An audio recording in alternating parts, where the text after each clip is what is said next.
Quer que eu diga a verdade? Uma coisa real? Eu amo você. Estou apaixonada por você. Desde a noite em que a neve caiu no seu cabelo e você me beijou pela primeira vez. Fico grato que a minha vida esteja ligada à sua, porque significa que eu não preciso encarar nenhum dia sem você estar nele. Meu coração só vai bater enquanto o seu bater.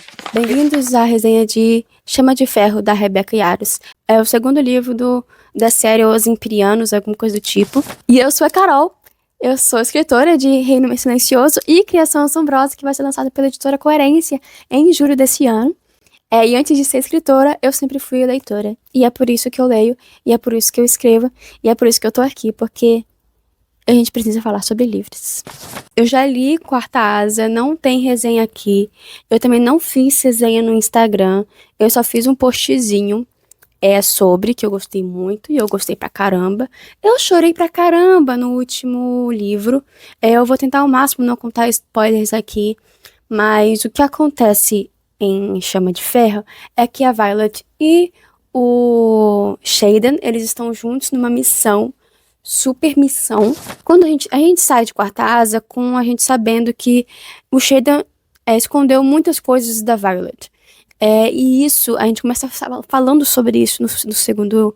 Não falando sobre isso em específico, mas falando sobre coisas que envolvem isso nesse segundo livro. A gente vai ver muito coisa de relacionamento e muito menos guerra e coisas físicas no sentido de lutas, se você consegue me entender. O primeiro livro tem 2 capítulos hot, na qual foi muito rápido, glória a Deus. Mas nesse aqui tem mais, eu acho que tem 4 no máximo.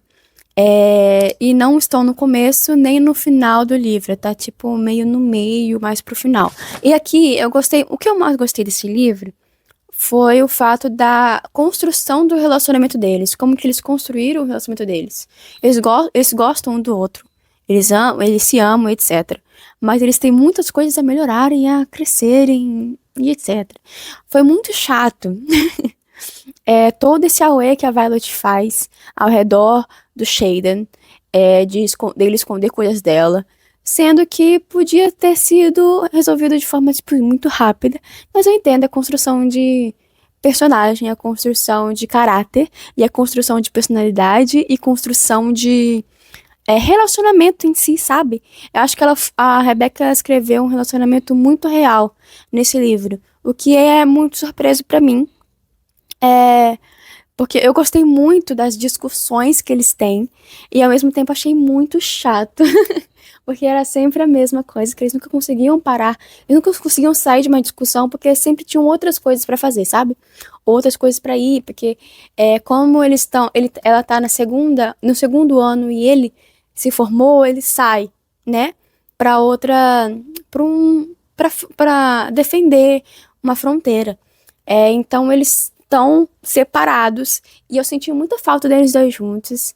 Senti muitas faltas dos dragões, porque aqui ela ela aprende, né, a levantar muros, né, a se proteger a mente dela. E uma das coisas que eu mais gosto nesse livro também é a mente dela, como que a gente tem acesso à mente dela e como que ela usa os poderes dela, mas enfim. Então eu senti muita falta, porque a Ardana, a Andana ou Ardana, eu não sei como que fala, é o nome dela. Eu falo que é ela. Inclusive, esse é um pequeno detalhe. Ela tá passando por um momento muito difícil depois do primeiro livro, né?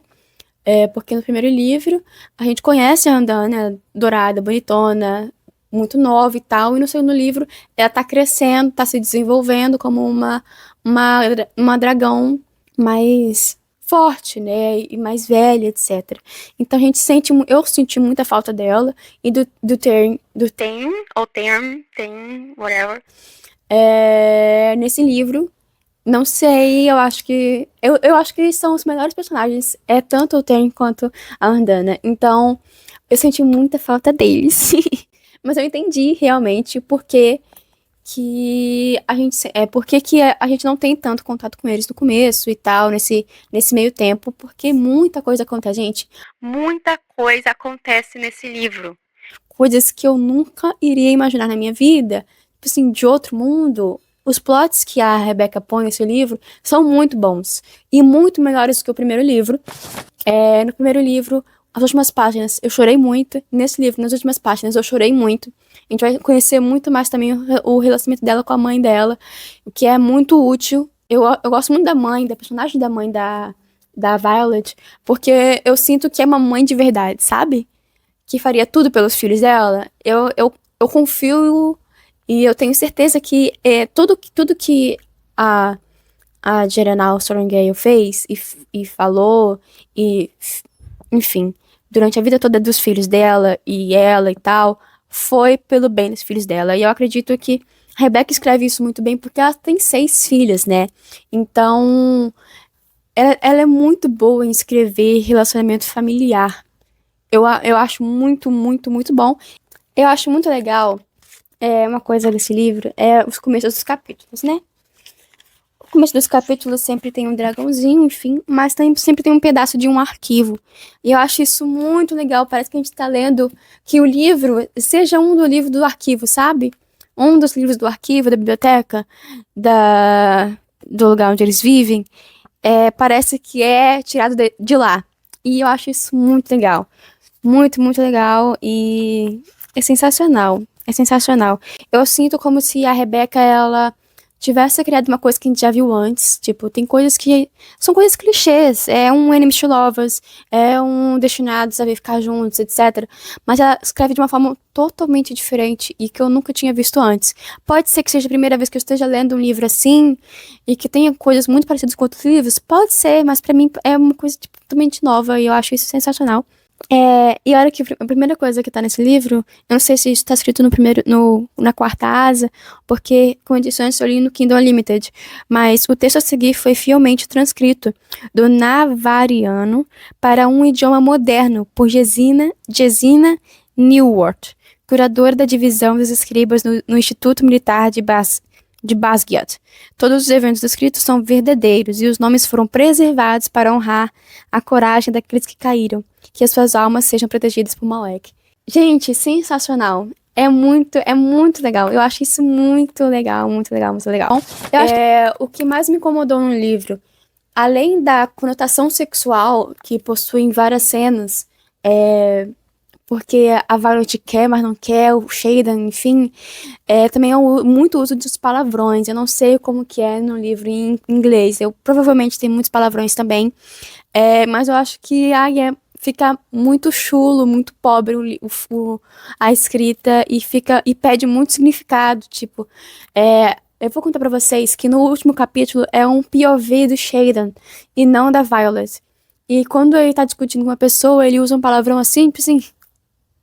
Isso não favoreceu nenhuma a conversa, sabe?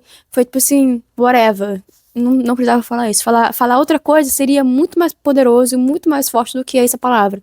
Então eu acho que, não sei, acho que às vezes quando os autores escrevem dessa forma, ou então com esse linguajar, perde muito o que poderia ter sido, sabe?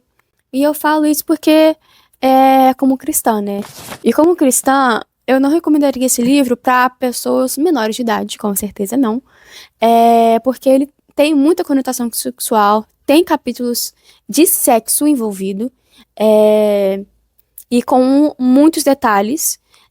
Até os diálogos, quando a gente passa, porque eu tenho um costume de passar as cenas hot. Só que eu tenho o costume de ler os diálogos, porque geralmente os diálogos são importantes nessas horas, porque é um momento que eu vejo, né, quando se escreve essas cenas em livros não cristãos, eu vejo que é uma cena, geralmente, em que os personagens, o casal, sempre demonstra mais vulnerabilidade, ou então confessa algo, ou então fala algo importante, sabe?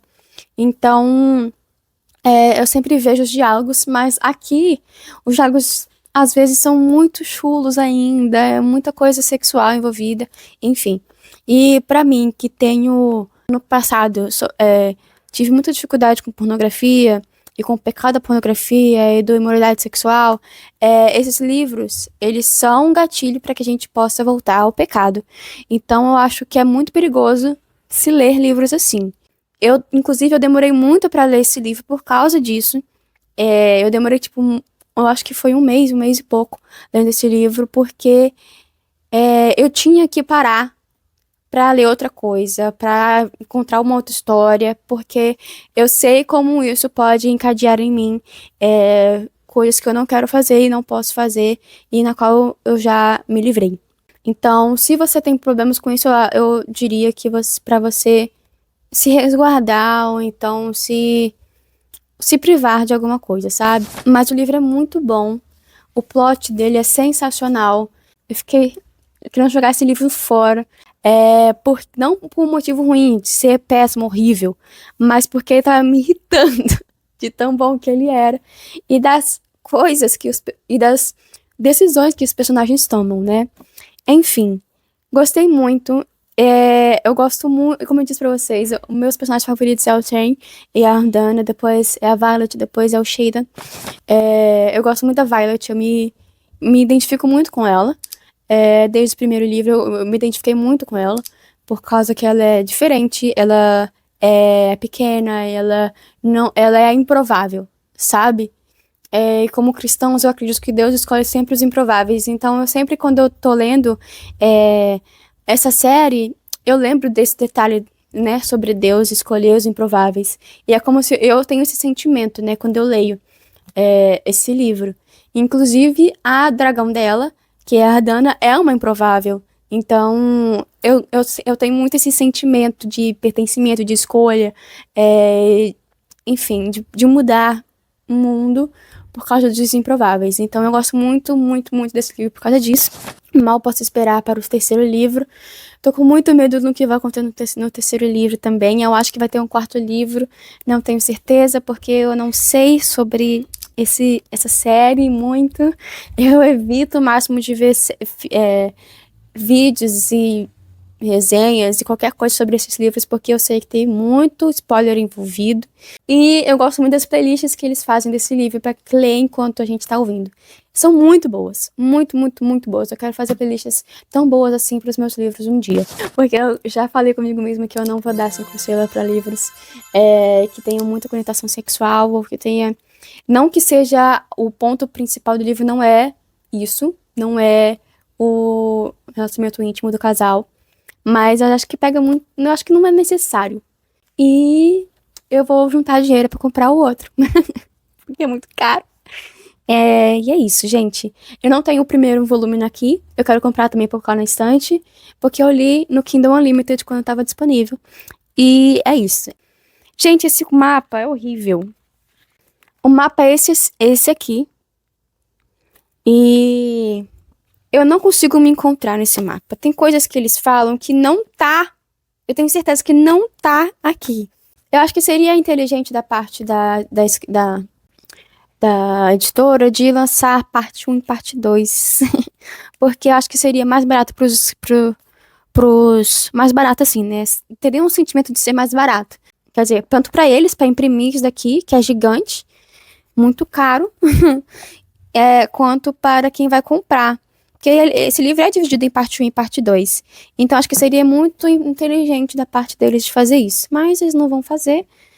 E é isso. Eu tive essa ideia a partir do momento que eu vi que a editora da Paula Pimenta, em Portugal, dividiu Fazendo Minha Vida Fora de Série 5. Que é um livro pequenininho. Ele é grande, mas ele é pequeno. Aqui, ó. Ele tem 620 páginas. Esse livro da Quartasa tem 700 e pouca, quase 800. Então seria muito inteligente da editora, eu acho, fazer isso. São 782 páginas, contando com agradecimentos. Se você gostou desse vídeo, por favor, deixe uma curtida. Se você já leu esse livro, comenta aqui embaixo o que você achou, se você está interessado em ler o terceiro livro da série.